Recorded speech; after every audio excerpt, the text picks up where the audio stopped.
brought to you by V-Guard. Ahmedabad એએમટીએસમાં એક નવું નજરાણું આવ્યું છે।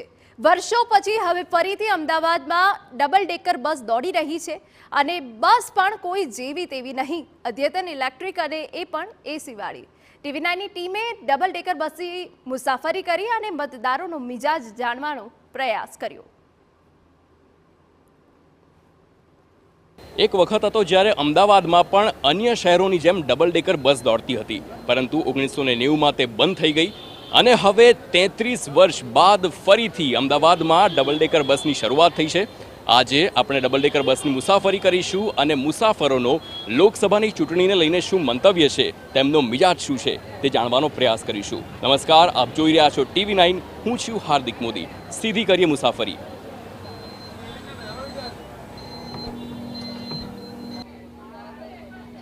તો આપ જોઈ શકો છો કે હાલ અમે અમદાવાદમાં ડબલ ડેકર બસની મુસાફરી કરી રહ્યા છે। અમારા કેમેરામેન છે તે ડબલ ડેકર બસમાં ઉપરના માળ પર છે અને હું ખુદ હાલ નીચે છું, પરંતુ હવે આપણે ધીરે ધીરે કરીને જે મુસાફરો છે તેમની સાથે વાત કરવાનો પ્રયાસ કરીશું અને આ લોકસભાની ચૂંટણીમાં તેમનો મિજાજ કેવો છે, તેમના કયા મુદ્દા છે તે તમામ વાત પર ચર્ચા કરીશું। ધીરે ધીરે વાત કરીએ। ચાલો, લોકસભાનું ઇલેક્શન આવે છે, ખબર તમને? હા, ખબર છે ને।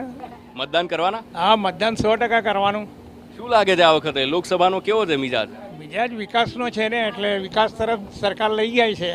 તો મોદી સરકાર છે, વિકાસ તરફ જઈ છે, તો લોકોને રોજગારી સારી આપી રહ્યા છે અને વિકાસ થઈ રહ્યો છે। અમદાવાદમાં ડબલ ડેકર આપી છે એસી ગાડી, તો ફરવાની મજા આવે છે અને સિનિયર સિટીઝનનો લાભ આપ્યો છે એમટીએસવાળા, એટલે સારું બેનિફિટ છે।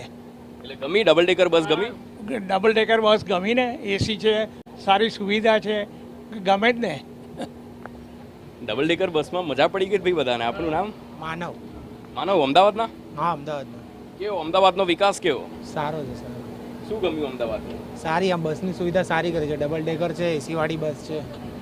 कैसा अहमदाबाद का विकास कैसा है? बहुत अच्छा है सर, मोदी है तो मुमकिन है। मोदी के अलावा कुछ नहीं? नहीं, कुछ नहीं।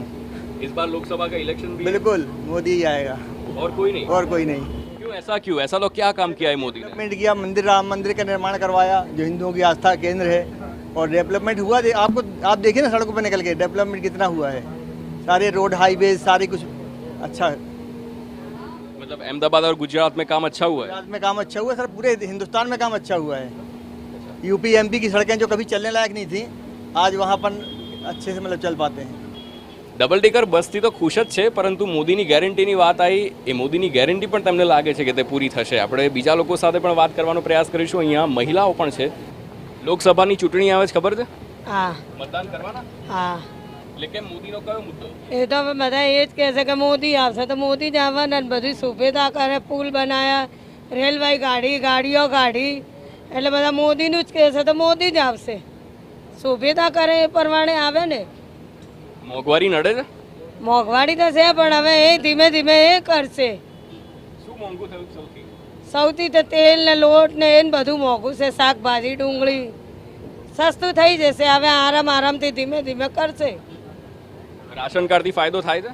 રાશન કાર્ડમાં તો અનાજ એક જણનું 5 કિલો આવે છે, જે કરતા હોય એ આવે બધું। મહિલાની પેન્સિલ આવે, અપંગની બહેનોની આવે, વિધવા બહેનોની આવે। શું કહો છો તમે? 20 વાળી ટિકિટમાં આખો દિવસ ફરો એમ। એટલે ફાયદો થયો છે એનાથી? ફાયદો તો છે જ ને પહેલેથી। હા, 20 રૂપિયામાં ગમે એટલું ફરો, રાત્રે 11 વાગ્યા સુધી। એટલે આ લોકસભાનું ઇલેક્શન આવે છે તો લાગે છે કે આ વખતે ફરી મોદી સરકારનું જ સરકાર આવશે? આવવા જ જોઈએ ને, મોદી જ આવવા જોઈએ। કેમ એવું? બીજા કોઈ પર વિશ્વાસ નહીં? ના, મોદી એટલે મોદી। તમને શું લાગે છે કે હવે આ વખતે જો સરકાર બને ફરીથી તો કયા સેક્ટરમાં સૌથી વધારે હવે કામ થવું જોઈએ? હવે તો આ રોડ રસ્તાની અમુક જગ્યાએ થવું જોઈએ। અચ્છા, આ સ્કૂલની ફી બહુ વધારે છે, ઇંગ્લિશ મીડિયમની, એવું બધું કંઈક એ ટ્રસ્ટ તરીકે કરવું જોઈએ। અમુક પ્રાઇવેટવાળા બહુ ફી લે છે, 2-3 લાખ રૂપિયા ફી લે। હવે બધાને તો પોસાય નહીં એટલી, કારણ કે અમે તો ના મ્યુનિસિપાલિટીમાં મૂકી શકીએ ના પેલામાં જવું પડે, એટલે બેની વચ્ચે છે। એની ફીસ વધારે છે, એમ 2-3 લાખ રૂપિયા છોકરાઓની ફી છે, એટલે વધારે કહેવાય ને। તમે આપણે બીજી બધી વાત તો બરાબર, ડબલ ડેકર બસની મજા આવે છે કે નહીં? હા, સરસ મજા આવે છે। સવારે હું આમાં જ આવી હતી। અને પાછા પણ આજ મળી ગઈ, નહોતું બેસવું તોય બેહી ગઈ. મહિલાઓ માટે સરકારે કામ કર્યું છે કે નહીં? હા, શું કામ કર્યું? અમે સેફલી ફરી શકીએ છીએ, કોઈ ટેન્શન નથી, એમ બધું બહુતમાં સેફટી છે.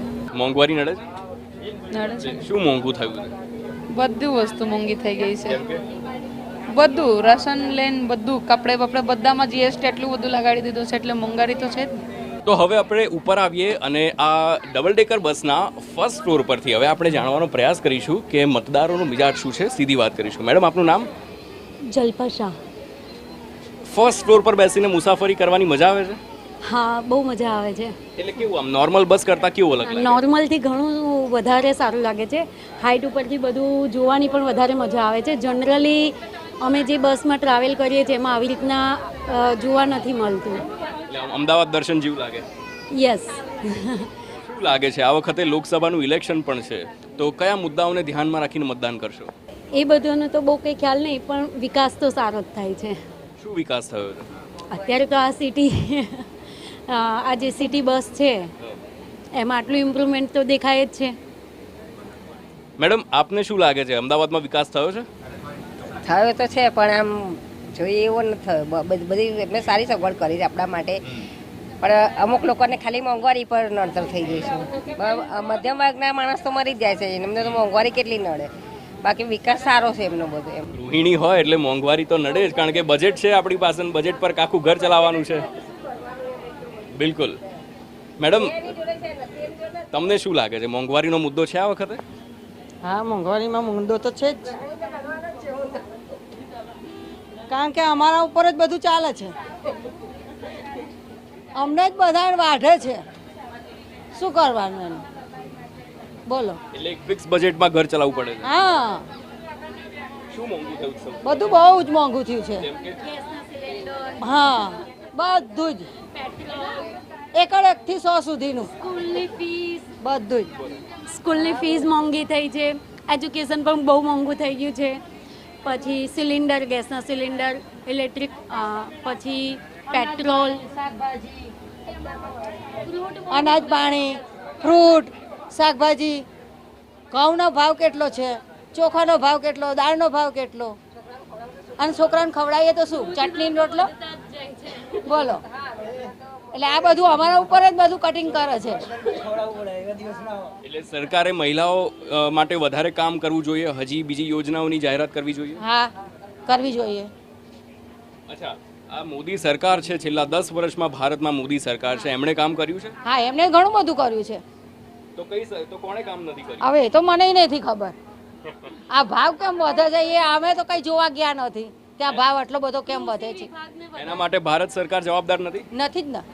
અચ્છા, કૃષિ વિભાગમાં હજુ પણ ઇમ્પ્રુવમેન્ટ હોવું જોઈએ. જે બધા કેમિકલ્સવાળા વેજીટેબલ્સ અને ફ્રૂટ્સ હોય છે તો એનું પ્રમાણ ઓછું કરવું જોઈએ, જેનાથી બીમારીઓ ઓછી ફેલાય. ગૃહિણીઓ ખાસ કરીને એમ કહે છે કે મોંઘવારી ઘટવી જોઈએ. જો આ મોંઘવારી ઘટશે તો તેમનું બજેટ જે હાલ ખોરવાય છે તે નહીં ખોરવાય. હવે 7 મેના રોજ ઇલેક્શન અને ત્યારબાદ જૂન મહિનામાં પરિણામ આવશે. ત્યારે જોવાઈ જશે કે ભારતમાં કોની સરકાર બને છે. કેમેરામેન દીપક સેન સાથે હાર્દિક Modi, TV9 Ahmedabad. Brought to you by V-Guard.